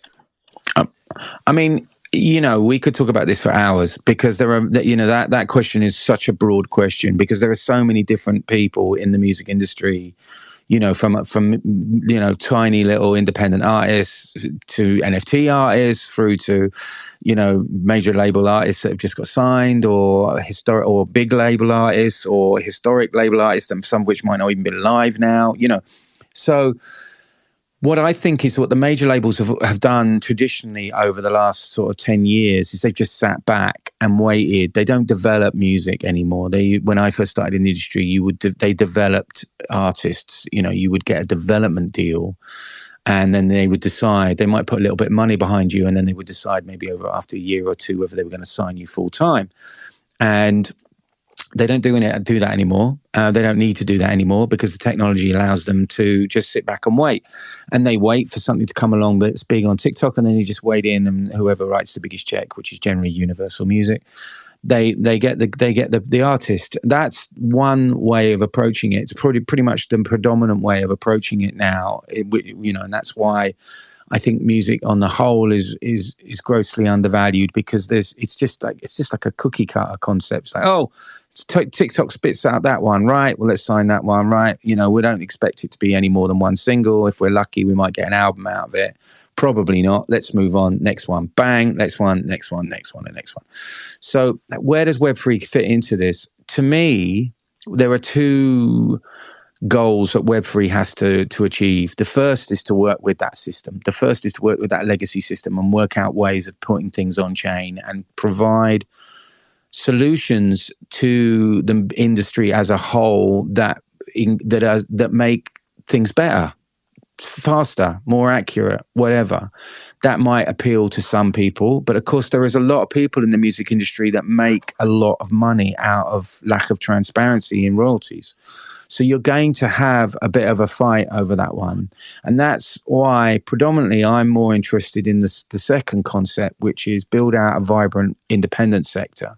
When you've got an artist who wholly owns their own rights, it makes it a lot more easier to be to be flexible and do interesting concepts around which fit into more of the Web3 ethic. So and if we do that, if we build out this independent sector more, then young kids are going to come into this space going, well, really, why do I need to sign to a major label? And to be honest, I'm not entirely sure anymore what the point of signing to a major label is, unless you've built up considerable amount of love in an independent sector, and you now need that international push, that a coordinated international push that a major label might be able to do. But there's so much music around now that it's difficult. Every major label territory is pretty much engrossed in its own artists and its own thing. So, and then it gets pushed, what if it's predominantly American artists, because most of the labels come, structured via American set up. So, you get your Post Malones and your Ariana Grandes and whatever, and they just get pushed out everywhere and everywhere and everywhere. So I think that those are the two things that we have to work on. As I said, TokenTraxx takes a 360 approach to the music industry and looks at every single aspect of how the music industry works and tries to slot in where Web3 would work in today, tomorrow, next year, 5 years, 10 years. And I don't really feel that I think one of the big misconceptions that people have around Web3 is that they think things need to be fixed now.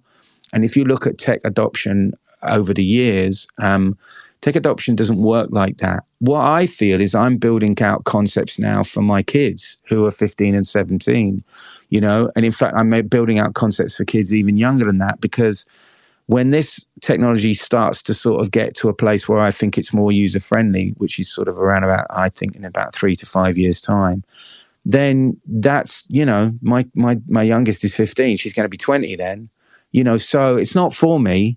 It's not for my generation. It's not for you. I wouldn't say it's for you lot. It's for the kids. It's for the kids, man. It's for those people. And that's what I find this really interesting, because you're thinking, all right, I'm taking the experience that I've had as an artist and a musician and all those things, and looking at the kind of most basic things that I feel I need as artists and musicians. But actually, the music industry is going to change beyond all recognition, because it's going to be such a multifaceted, variable thing that's going to be slotted into AI and slotted into metaverse and slotted into Web3. And artists are going to be doing different things and going to be working in completely different ways than the way I work. So that all, to me, is so exciting. And so it's, such a thing that I want to be a part of that journey, even if it's just to sort of say, well, that's great. Or no, I think, try it this way, which is basically what I've always done as a music producer, I think Ben had a question there. I don't know if it's still relevant there, buddy. Yeah, hey, it wasn't really so much as a question, more of a comment and 100% agreement. I mean, in every conversation, I always say it's for the kids. I mean, my son is 12. This is the alpha generation that's coming up. And, they're looking at what does it mean to be even a creative. I mean, my son is, playing with ChatGPT. He's learning how to play guitar. He sees that there's so much opportunity at his fingertips. And I think, to your point that you said even earlier, we're not just going to be one trade. It's going to be many, and those that have real vision and can have that same holistic approach, I mean, that's the future. And and I really agree with you 100% about the on the major label side. So my background, having started really working with Black Eyed Peas, and then Taboo and I have been working together, so always in those kinds of conversation, and Tab and I are always talking about this. They're on Sony right now. And their deal with Sony is very much what you said. It's about the coordination for marketing, for all of the stuff that helps just get them back out into that world. I mean, they've been around for 20 plus years, and how do you stay relevant? I think that's one of the hardest things. But as a young artist, to your point about even TikTok, I hate it. I mean, there is the love hate. Managers here in LA, they're assigning artists just on one song that they went viral with on TikTok. And I went to one of these residencies of one of these artists that had one of these songs, and I won't mention her name, but she's a very big TikTok artist. And I went to it, and I was like, and I saw the whole show, and I saw her do with the one song that she did. I was like, okay, this is fun. But then the rest of the songs had no heart. There was no soul. There was no meaning behind it. And for an artist to really be an artist, they have to have a journey, and they have to really be connected to the why. Why are they doing it? And so it connects to people in a much more meaningful way. And that is where the development comes from. And that's where that experience and people like yourself, they can help guide that. So, I mean, man, hats off to you. I sent you a DM. I'm like, I hear you, I see you, and however I can help with my side of things and what I'm doing here in LA and the work I'm doing in Hollywood and storytelling and film, TV. I mean, I'm not only just doing writing. I mean, I'm a producer. That's one of my, and I'm also a film editor. So, I mean, I have been in the weeds of all of it. And cartoons, I produce cartoons. So, I mean, it really is, how do we tell the best stories and get them to people in the best ways? And it's not always, what we always think, oh, I just want to make a movie. Well, no, maybe a movie isn't the best way to start it. Maybe it is a song. And, like Sarah was talking about, maybe you launch your song as like a multi-track book with visuals that go along with it. And I think that's going to be the future, is these transmedia sort of mentalities that break down these walled gardens, as you're saying. I mean, I've been using that word along with verticals, smashing through the verticals. And I think it's so important, that we can help show how that can be done, but not where it's so overwhelming and people can understand the scalability. So it's like, how do you take that first step? How do you crawl before you even can walk? And really connect to your fandom and your fan base and build that fan base. Like if you're a musician, same with if you're a writer. Like, how do you get that first 10 people that like your stuff? It's like playing a small club, and then you get to play the whiskey, on the Sunset Strip, and cool. Now you've played the Viper and the whiskey, and then you go from the Viper and the whiskey to the Greek, and then you get to the Hollywood Bowl, and then maybe the Staples or whatever, crypto.com center, just in the LA journey.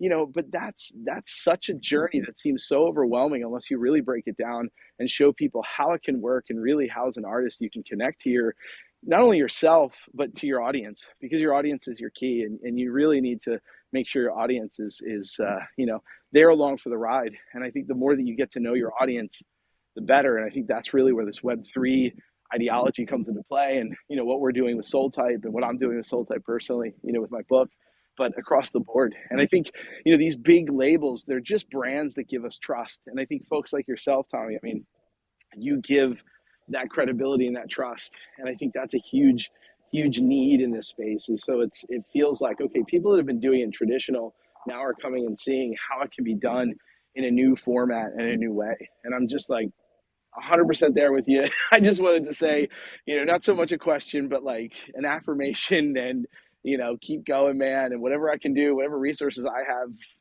they're at your fingertips. Let me know. You're a gent, mate. Thank you. And yeah, I mean, I totally agree. I mean, this is what I really love about this space as well, is that everybody in it is so accommodating and generous with their time, because I think at the heart of it, we see something, we're all really excited by this. There is something very much at the heart of what we're talking about here. There is a creative side. There is an interesting side. There is this trading side as well, which is, I think, what's quite unique to Web3, is this kind of concept that, people can trade engagement, and that which means they own their own engagement. I mean, it's a nicer way of putting it than trade engagement. It just sounds like we're all a bunch of yuppie whatevers, doesn't it? But like looking at, like, owning our own engagement and doing and utilizing it in ways that is more powerful than, just handing it over to Meta and TikTok and everybody else. So I totally agree. I love hanging out in this space. I've been doing a Twitter space on music and NFTs since October 21, every Monday, 6 p.m. UK time. And without fail, I've been doing it, apart from work. Every now and again, I'm on a plane and I can't do it. But we talk about music, we talk about NFTs, and we talk about how this whole thing works, which is really an extension of what I do every day in TokenTraxx. And what we do as a team is, look, here's a problem we see in the industry, or here's a piece of technology that has been developed. And, we're not tech agnostic at all when it comes to Track Studio stuff. We already in discussion with a number of different third-party companies that are already doing incredible stuff that we will be using and working with to better the experience of having your own marketplace and your own. I see a marketplace really as a home. This is a place where you can come and you have as your home, where you can just put your own tracks out. You can put other people's tracks out, because this is another thing I'm really, really hot on. And I keep saying this to artists, is like people that have been in this space and maybe they're just beginning to feel a little bit disillusioned. Maybe their sales aren't as good as they were or whatever. Obviously OpenSea did us an enormous favor by switching the royalties off, and then everyone realized, of course, that yes, they are just another Spotify or Bandcamp or whatever. Well, props to Bandcamp, we love them. But yeah, this is the whole kind of concept of utilizing different technologies in this space is to bring things in. We have a saying which is a rising tide lifts all boats, which I'm sure is quite a common saying in this space, and it is true. I think we all help each other. 3 times in the last 4 weeks. There you go. Rising tide lifts all boats. I mean, it is the truth. And I think, one of the things you've got to think about is, if you know anything about crypto and you know about anything about the Bitcoin cycles, and you know about Bitcoin halving, and it happens every 4 years, and the next one's next 2024, and there's always a bit of a bull run around the Bitcoin halving, and we're already beginning to see the beginnings of that now. It's sort of floating. Bitcoin's nudging, gently getting itself back up to ATHs, and what happens is, when that happens, it shines a light on this space, and everyone goes, "Oh, I can make some money," and then you get a lot of newbies that are coming in that are curious. And who do we want to help them? Who do we want to hold their hand when they come into this space? Do we want, people that have got nefarious, bad actory attitudes towards this and are just looking to rip them off? Or do we want to set up, ways and means to help people come into this space? And that's the whole concept of Trax Studio, is to say, look, create your own home, create your own hub, your own marketplace. And then if people come into this space, you can hold their hand. You can help them. You can say, look, I know I kind of got some experience in this. I've done a few drops myself. Come on into my marketplace. I've got some great collectors. I'd be really interested in what you're doing. Come on to this space and I'll help you. And, and of course you take a little percentage, whatever it is, 10, 20% of their NFTs. You're not signing them to anything. You're just taking some percentage of that particular NFTs. Once they get set up themselves and they get on their own 2 feet and they're in it, then they can build their own world out.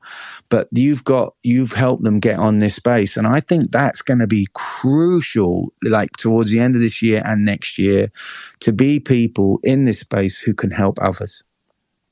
Yeah, I couldn't agree more with that. And I'm glad that you've touched on that. And that's what we sort of take pride in with this platform, having to get, amazing people like you, Tommy, and you, Ben, with the careers that you guys have had and the positions you are in your industry.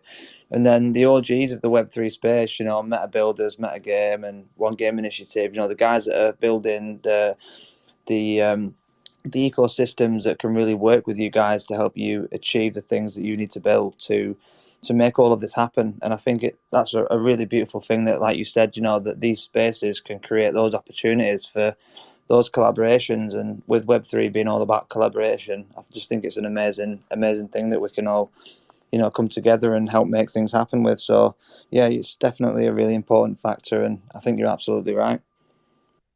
Well, props to you guys as well, not only for holding this space, but also doing, so much. And Community of Communities is a great way of defining what this is. It is, I think it's a community of communities of independent thinkers. That's the interesting thing, is that we all, and this is why there will always be a need for walled gardens, because not everybody has that kind of way of independently thinking. Not everybody not everybody, when everyone's going left, some of us go right. And that's just how it is. I don't necessarily believe that this space could be as big as the internet itself, but it's going to be important to have a space where this is, and it will just get as big as it gets big. I think what you'll see is more and more technology will be defined using things like digital wallets, and more engagement and provenance will be defined using digital wallets, or passports, as I prefer to call them, because I think that's a better description for the newbie. Is that, look, it's governed by the blockchain, it's authorized by the blockchain, and wherever you go, you get a little stamp, you know. So I always think passports is a better way of explaining it to people. But those things are going to be so crucial. That's how it's going to be, you know. It's going to be, and we're just going to. What will happen is we'll see more and more Web 2 platforms gently start moving towards that concept, because they're going to need to, in much the same way that McDonald's started selling salads. Yeah, no, you're absolutely right. I was thinking it before when you was talking about it. You know, there's going to be a need for an onboarding process on both sides. You know, from people in the industry, when they, you know, start to realise that there's a lot of onboarding taking place on the other side of the industry. Of from your perspective, you know, artists getting on board and really utilising the technologies and the ecosystem that you're building, because it's just a better alternative and it gives people what they deserve, and it brings that value back that you're talking about, because music is so important. It's a part of everyday life, and it's used for, you know, a multitude of things, you know, right down to the just types of frequencies and vibrations being key parts of everything. So yeah, you're absolutely right. I mean the thing is, if someone came to you now and said, "Oh, I really like this, you know, I like what you're doing. You know, I really like what you're doing. You've done some NFT drops, and, you know, I've been reading a bit about this. I'm interested. I'd like to know more. You know, I'd like to do my own drop." What would you actually do? You would either have to build out something, like, you know, get some devs and build out a place for you, or you'd send them off to OpenSea. If you had an intro to sound or catalog or Nifty Gateway or something like that, maybe you could get a drop going on there. But there isn't really, you know, you go to put something on OpenSea, you know. So the essence is that I you know, anybody that's in this space right now, I'm talking about this space right now, but we're in tonight. You know, if you're here, you're interested, you're curious, you know something, you probably know more than 99.999 recurring % of the people out there. You've got something to offer. You will have something to offer, and particularly if you've done some things of your own, and you've got some knowledge about this, and you've got some experience, and that works for you. Because remember, everybody is different. Everybody is different. So, you know, even though I live and breathe this space and I talk to artists every day about drops and what they should do, I'm just going, well, look, I think this, and then I've got a little team of advisors in this space that I go back to and go, look, what do you think about this? What do you think about this? You know, so, you know, I don't trust my own judgment on because everything's moving so quickly. The market moves so quickly. What was good today doesn't necessarily mean it's going to be good next week. Blah blah blah, and still, music NFTs in general, you know, are really, really finding their feet in the whole NFT marketplace. I think you have 200 million compared to 25 billion, which is what NFTs are, you know, roughly worth, sort of ballpark figure. So I think, you know, you don't be scared to help people. This is what this is all about. Don't be scared to set yourself up with a way of helping people. That's the whole point of having Trax Studios. Anybody is interested in Trax Studio, you can DM me, or you can reach out to talent@tokentraxx.com. If you're interested in coming on as an artist, reach out through that as well. We've got a whole load of people who'll bring you on, and Sarah will attest they're great people and they're really helpful. And you know, if you're interested in doing something, just my attitude to Web3 is what I always say to people is just do it. Just do it. Because everything's going to be different. Put something out. You know, even if you sell 5 NFTs, it doesn't matter. That's 5 people you've now got a connection with. That's 5 people you can talk to. It's 5 people you can say thank you to, and that's 5 people that feel good about supporting you.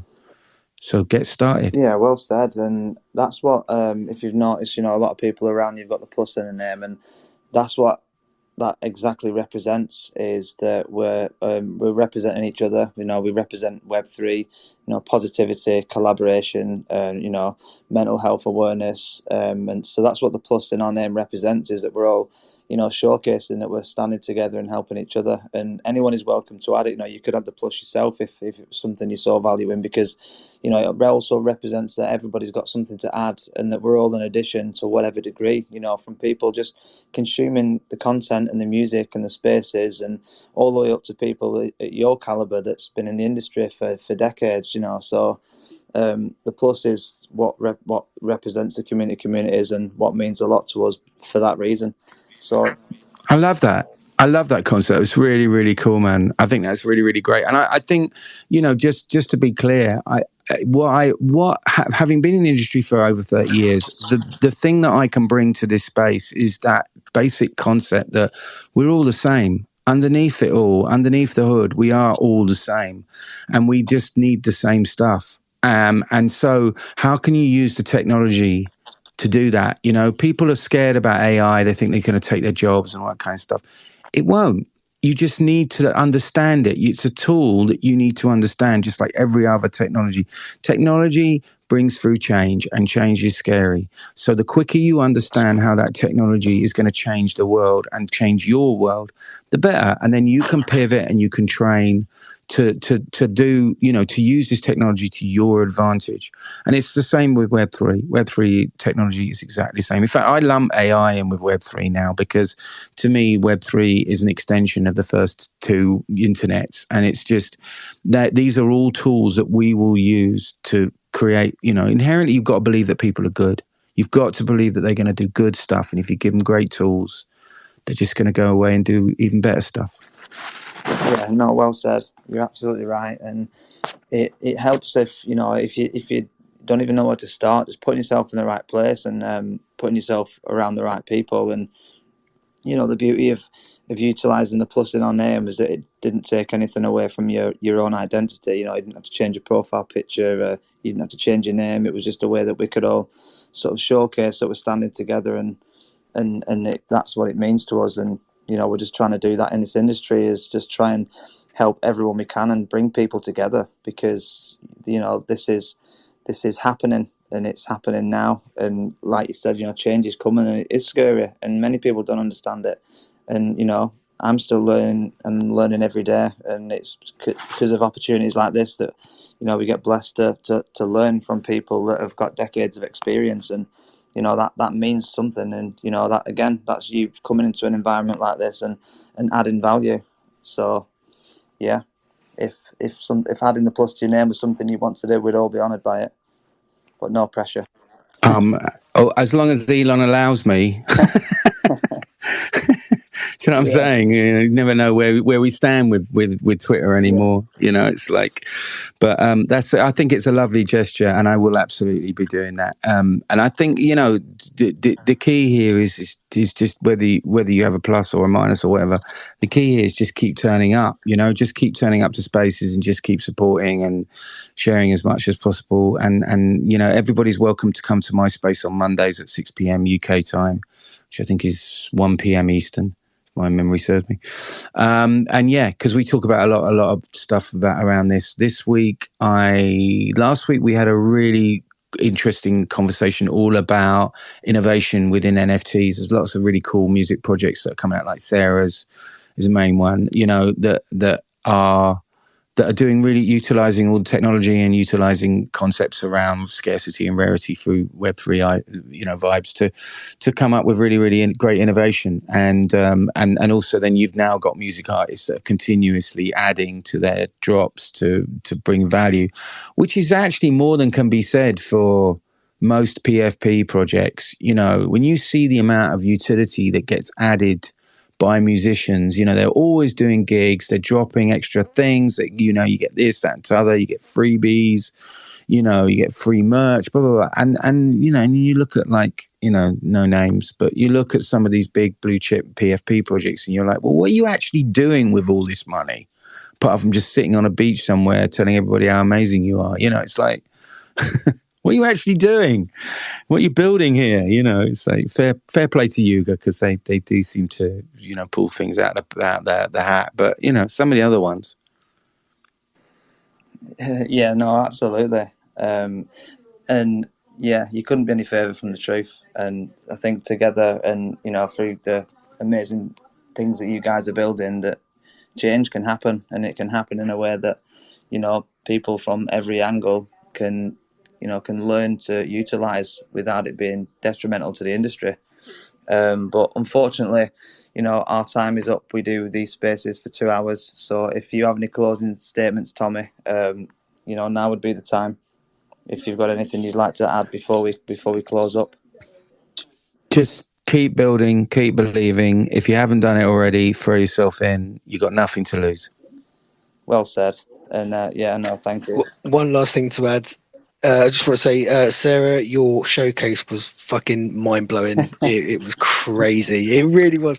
I mean, the thing is, I'm in the room with 2 other people that were there, and I'm sure we could all, agree that was crazy shit.